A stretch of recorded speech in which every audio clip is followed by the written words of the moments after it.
أعوذ بالله من الشيطان الرجيم بسم الله الرحمن الرحيم وما خلقت الجن والإنس إلا ليعبدون صدق الله العظيم. اللہ رب العزت کا بے انتہا احسان اور کرم ہے کہ اللہ تعالیٰ نے اسلام جیسی عظیم نعمت سے ہمیں سرفراز فرمایا. اس پر اللہ تعالیٰ کا جتنا شکر ادا کیا جائے کم ہی ہے. آپ حضرات کے سامنے خطبے میں ایک آیت کریمہ تلاوت کی ہے. اللہ تعالیٰ ارشاد فرماتے ہیں وَمَا خَلَقْتُ الْجِنَّ وَالْإِنسَ إِلَّا لِيَعْبُدُونَ کہ ہم نے انسان اور جنات کو محض اپنی عبادت اور بندگی کے لیے پیدا فرمایا. اللہ تعالیٰ نے جب اس کائنات کو سجانا پسند فرمایا تو فرشتوں کے سامنے عرض کیا تھا انی جاعل فی الارض خلیفہ کہ میں زمین میں اپنا ایک نائب بنا رہا ہوں. تو فرشتوں نے کہا تھا اتجعل فیہا من یفسد فیہا ویسفک الدماء آپ زمین میں ایسے لوگوں کو نائب بنا رہے ہیں جو زمین کے اندر فساد مچائیں گے، خون برپا کریں گے. لیکن اللہ نے فرمایا تھا انی اعلم من اللہ ما لا تعلمون میں وہ جانتا ہوں جو تم نہیں جانتے. چنانچہ اللہ تعالیٰ نے انسان کو پیدا فرمایا. پیدا فرمانے کے بعد انبیاء کرام علیہ السلام کا ایک سلسلہ قائم فرمایا. انبیاء کرام آتے رہے، توحید کی دعوت دیتے رہے. نبی پاک صلی اللہ علیہ وسلم اس دنیا میں تشریف لائے، آپ کو نبوت سے سرفراز کیا گیا. تو جب قرآن کریم کی یہ آیت نازل ہوئی وَمَا خَلَقْتُ الْجِنَّ وَالْإِنسَ إِلَّا لِيَعْبُدُونَ اس آیت سے یہ واضح ہو گیا کہ انسان کی پیدائش کا، انسان کی تخلیق کا جو مقصد ہے وہ صرف اور صرف اللہ تعالیٰ کی عبادت ہے، اس کے علاوہ کوئی اور مقصد نہیں. اب عبادت کا مفہوم بھی جو ہمارے ذہنوں میں عام طور پر رہتا ہے وہ بس ایک محدود دائرے تک کہ ہم نے نماز پڑھ لی، ہم نے روزہ رکھ لیا، ہم نے زکوٰۃ ادا کر دی یا ہم نے حج ادا کر لیا تو ہم نے عبادت انجام دے دی. یہ عبادت کا مفہوم نہیں ہے، بلکہ عبادت کا بہت وسیع مفہوم ہے. ایک عبادت بدنی عبادت ہوتی ہے جیسے نماز، اس کا تعلق صرف انسان کے بدن سے ہوتا ہے. اور ایک عبادت صرف اور صرف مالی عبادت ہوتی ہے جیسے زکوٰۃ کہ اس میں انسان کا صرف مال خرچ ہوتا ہے. اور ایک عبادت وہ ہوتی ہے جو بدنی بھی ہوتی ہے اور مالی بھی ہوتی ہے جیسے حج کہ اس میں انسان کا مال بھی لگتا ہے اور انسان کا بدن بھی لگتا ہے. اس کے علاوہ جو انسان اپنی زندگی کے اندر معمولات کو انجام دیتا ہے وہ فی نفسہ ہی اگرچہ اس کے فطری کام ہوتے ہیں، لیکن اگر اس میں سنت کی نیت کر لی جائے، اتباع سنت کی نیت کر لی جائے، شریعت پر چلنے کی نیت کر لی جائے تو انسان کی زندگی کا ایک ایک قدم عبادت بن جاتا ہے. مثلا انسان کھانا کھاتا ہے، یہ کھانا فطری چیز ہے. انسان سوتا ہے، سونا فطری چیز ہے. انسان اپنے دوست و احباب سے، رشتہ داروں سے ملاقات کرتا ہے، ان کے خیریت لیتا ہے، ان کے حال احوال معلوم کرتا ہے. یہ ساری چیزیں انسانی فطرت میں داخل ہیں. لیکن اگر یہی چیز اتباع سنت کی نیت سے کری جائے تو یہ ساری کی ساری عبادت بن جاتی ہے. انسان سونے جا رہا ہے، سنت کے مطابق اگر سو لے تو جب تک وہ سوتا رہے گا عبادت اس کی لکھی جاتی رہے گی. اسی طرح وہ کھانا کھا رہا ہے، کھانا کھانے سے قبل سنت کی نیت کر لے تو جب تک انسان کھانے میں مشغول ہوگا اس کا سارا وقت عبادت کے اندر لکھا جائے گا. الغرض اس طرح کی بہت سی مثالیں ہیں کہ جو فی نفسہ ہی عبادت نہیں ہے لیکن اگر اس میں اتباع سنت کی نیت کر لی جائے تو وہ عبادت بن جاتی ہے. انسان عام طور پر تجارت میں مشغول رہتا ہے، لوگ اسے دنیاوی کام سمجھتے ہیں، لیکن اگر انسان اسی تجارت میں یہ نیت کر لے کہ ہم مال اس لیے کما رہے ہیں تاکہ ہمیں کسی کے آگے ہاتھ نہ پھیلانا پڑے، اپنے بیوی بچوں کا خرچ اٹھا سکے، کسی کے سامنے ان کے ہاتھ نہ پھیلنے دے، تو اس کی تجارت بھی یہ عبادت بن جائے گی. الغرض اس طرح کی بے شمار مثالیں ہیں کہ جس میں انسان کا وہ عمل نیت کی بنیاد پر عبادت بن جاتا ہے. اسی لیے نبی پاک صلی اللہ علیہ وسلم نے فرمایا انما الاعمال بالنیات کہ اعمال کا دار و مدار نیتوں کے اوپر ہے. اگر انسان نماز پڑھے اس کی کوئی بھی نیت نہ ہو تو نماز پڑھنا بھی عبادت نہیں، لیکن اگر انسان کھانا کھائے اور اس کی نیت یہ ہو کہ ہم خیر کے کاموں میں تقویت حاصل کریں گے تو اس کا کھانا بھی عبادت بن جائے گا۔ یہ عبادت کا انتہائی وسیع مفہوم ہے۔ اب عبادت کو انجام کس طرح دینا ہے اس کی بھی رہنمائی شریعت مطہرہ کے اندر موجود ہے۔ نبی پاک صلی اللہ علیہ وسلم کے پاس ایک مرتبہ حضرت جبریل تشریف لائے، اور حدیث جبریل کے نام سے وہ حدیث مشہور ہے، آپ نے سنا ہوگا۔ نبی پاک صلی اللہ علیہ وسلم سے آ کر 5 سوال کیے تھے، اس میں ایک سوال یہ تھا مل احسان، اے اللہ کے رسول احسان کیا چیز ہے؟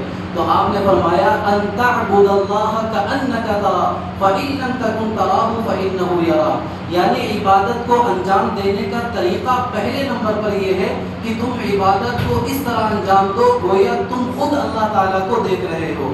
اگر یہ کیفیت پیدا نہیں ہو سکی تو دوسرا آپشن یہ ہے، دوسرا طریقہ یہ ہے ان تراہ فإن لم تکن تراہ فإنہ یراک، کہ اللہ تعالیٰ تو تمہیں دیکھ رہے ہیں۔ اگر عبادت کو انجام دیتے وقت یہ کیفیت ہمارے ذہن میں رہے کہ ہم اللہ کو دیکھ رہے ہیں، یا یہ کیفیت رہے کہ اللہ ہمیں دیکھ رہا ہے، تو ظاہر سی بات ہے ہمارا کوئی بھی عمل گناہ کی طرف نہیں جائے گا، ہمارا کوئی بھی قدم گناہ کی طرف مائل نہیں ہوگا، ہم ہر طریقے پر، ہم ہر موڑ پر شریعت کو فالو کرنے والے بن جائیں گے۔ یہ عبادت کو انجام دینے کا طریقہ ہے۔ اب اللہ تعالیٰ نے انسان کی تخلیق کا جو مقصد عبادت رکھا ہے، انسان کے اندر 2 چیزیں اللہ تعالیٰ نے فطری طور پر رکھ دی ہیں۔ حضرت شاہ ولی اللہ محدث دہلوی رحمۃ اللہ علیہ نے اپنی معرکۃ الآراء کتاب حجت اللہ البالغہ کے اندر اس مسئلے کو لکھا ہے کہ انسان کے اندر اللہ تعالیٰ نے 2 قوتیں رکھی ہیں، ایک قوت عملیہ اور ایک قوت بہیمیہ۔ قوت عملیہ کا مطلب یہ ہوتا ہے کہ انسان نیک عمل کرتا ہے تو اس کو نیک کام کی توفیق ملتی رہتی ہے، اور قوت بہیمیہ کا مطلب یہ ہے کہ انسان کے اندر کچھ صفت ایسی ہیں جو جانوروں کے اندر بھی پائی جاتی ہے۔ مثلا جانور کھانا کھاتا ہے، پانی پیتا ہے، اپنی ضروریات پوری کرتا ہے، یہی صفت انسان کے اندر بھی موجود ہے۔ اور ایک صفت انسان کے اندر فرشتوں والی ہے جس کو قوت عملیہ کہا جاتا ہے کہ فرشتے اللہ کی عبادت میں مشغول رہتے ہیں، اسی طرح انسان بھی عبادت میں مشغول ہوتا ہے۔ لیکن انسان جب ان دونوں قوتوں کو برابر لے کر چلے گا تو اس کی دینی اور ایمانی زندگی مضبوط سے مضبوط تر ہوتی چلی جائے گی۔ قوت عملیہ جب انسان کی کمزور ہوتی ہے تو خود بخود قوت بہیمیہ آگے بڑھتی ہے اور انسان گناہوں کی طرف مائل ہونے لگتا ہے۔ لیکن جب انسان اپنے نفس پر کنٹرول کر کے قوت بہیمیہ کو نیچے کرے گا تو قوت عملیہ اس کی اوپر جائے گی اور پھر انسان نیک عمل کی طرف خود بخود متوجہ ہونے لگے گا۔ آپ نے دیکھا ہوگا کہ رمضان کے اندر جو اتنا بڑا شرابی ہوتا ہے، جوا کھیلتا ہے، سارے گناہ کرتا ہے، لیکن رمضان کے اندر وہ ساری چیزیں چھوڑ کر اللہ تعالیٰ کی عبادت میں مشغول ہو جاتا ہے۔ جو پورے سال مسجد کے اندر نہیں دکھتا وہ رمضان کے اندر دکھ جاتا ہے۔ اس کی وجہ یہ ہے کہ ایک ماحول تیار ہوتا ہے، اس ماحول میں جب انسان آتا ہے تو اس کی قوت عملیہ بڑھتی ہے، اور جب قوت عملیہ بڑھے گی تو انسان خود بخود بغیر کسی کہے، بغیر کسی کے کہنے کے اللہ تعالیٰ کی طرف مائل ہوگا۔ اور جب انسان اللہ کی طرف مائل ہو گیا تو آپ نے حدیث سنی ہوگی کہ اللہ تعالیٰ فرماتے ہیں اگر کوئی انسان میرے پاس ایک بارش کے برابر آتا ہے تو میں ایک ہاتھ اس کی طرف جاتا ہوں، اگر انسان چل کر آتا ہے تو میں دوڑ کر اس کی طرف جاتا ہوں۔ تو یہ قوت عملیہ اور قوت بہیمیہ کا فائدہ ہے۔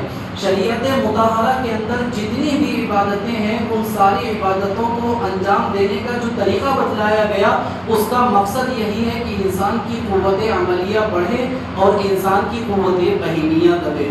قوت بہیمیہ بڑھتی ہے گناہ کرنے سے، زیادہ کھانے سے، زیادہ پینے سے اور نفسانی خیالات سے۔ یہی وجہ ہے کہ جب انسان روزہ رکھتا ہے، روزے کے اندر اللہ کے نبی نے فرمایا کہ انسان کی نفسانی خواہشات کچل جاتی ہیں، انسان کھانے سے رکتا ہے، پینے سے رکتا ہے، اپنی ضروریات سے جو پہلے حلال تھی ان سے رکتا ہے۔ جب ان ساری چیزوں سے رکتا ہے تو ظاہر سی بات ہے قوت بہیمیہ خود بخود گھٹنے لگتی ہے، اور جب قوت بہیمیہ گھٹے گی تو لازماً قوت عملیہ بڑھے گی۔ تو جو انسان نیک اعمال کی طرف پہلے مائل نہیں ہوتا تھا وہ اب خود بخود نیک اعمال انجام دینے لگے گا۔ یہ قوت عملیہ کا فائدہ ہوتا ہے۔